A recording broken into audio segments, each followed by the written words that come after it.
Congressman Alvarez na maghingi ng anong mapulot ko na tulong doon.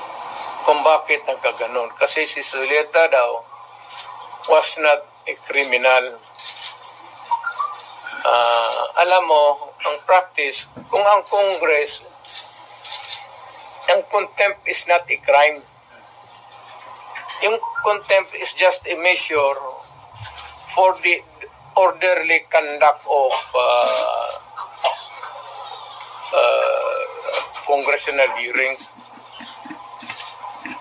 or during the plenary, kung may nagawa ka doon na disturbance or yung disorderly conduct, if they would put it that way,